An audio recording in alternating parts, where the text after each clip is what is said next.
Hello guys, তো দেখো আজকে বৃহস্পতিবার। তো আজকে তোমার হচ্ছে পুজো করতে, বৃহস্পতিবার পুজো করতে অনেকটা লেট হয়ে গেছে। দেখো আমাদের গোপু সোনা চান করে এসেছে, চান করে গা মুছে বসে আছে। আর গণেশ বাবা, দেখো গণেশ বাবাও চান করেছে। সবাই চান করা হয়ে গেছে। এই যে জামা কাপড় পরাবো, দিয়ে এবার ফুল তোলা হয়ে গেছে গাছের। আজকে অনেকটা দেরি হয়ে গেছে, বৃহস্পতিবার তো আমার হয়ে যায় পুজোটা তাড়াতাড়ি হয়ে যায়, কিন্তু আজকে আমার লেট হয়ে গেছে গাছ সারতে সারতে। প্রায় এখন 10টা বাজতে যায়, আমার পুজো করতে বসতে হলো। কেন পয়সা করলাম এইসব আজ বৃহস্পতিবার, যেহেতু ঘট ফট মাজতে হয়, যে ঘর মেজে রেখে দিয়েছি। এদের সব ছবি টবিগুলো সব ভালো করে পরিষ্কার করলাম, পরিষ্কার করে এবার পুজোতে সব জোগাড় করে এই বসে এবার এদের চান ফান করাবো। চান এদের হয়ে গেছে, গোপু সোনাদের, এদের এবার জগন্নাথ বলরাম এদেরকে একটু করবো, করে তারপরে পুজোটা আমার কমপ্লিট হবে। যে মহাদেব বসে আছে, তো না এখানে আমি দুল্প তুলেছি, তুলসী পাতা তুলেছি। এবার চন্দনটা ঘষছি, ওদের জামা কাপড় পরিয়ে ওদের চরণে তুলসী পাতা দেবো।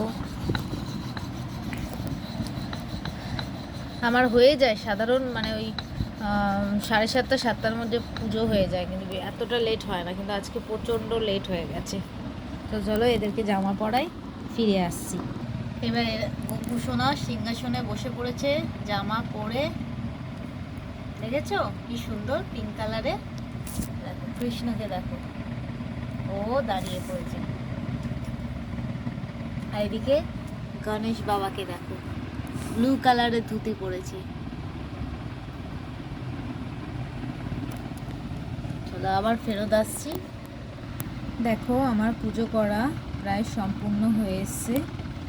আমি ঠাকুরকে খেতে দিয়ে দিয়েছি, ঘট বসিয়ে দিয়েছি। দেখো আমার গণেশকে কত সুন্দর লাগছে, মা লক্ষ্মীকে দেখো কত সুন্দর লাগছে এদেরকে। সত্যি ঠাকুরকে ফুল দিয়ে সাজালে কত ভালো লাগে।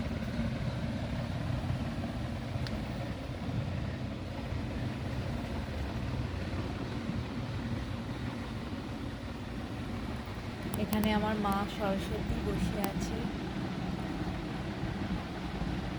তার সাথে গোপু সোনা বসে আছে।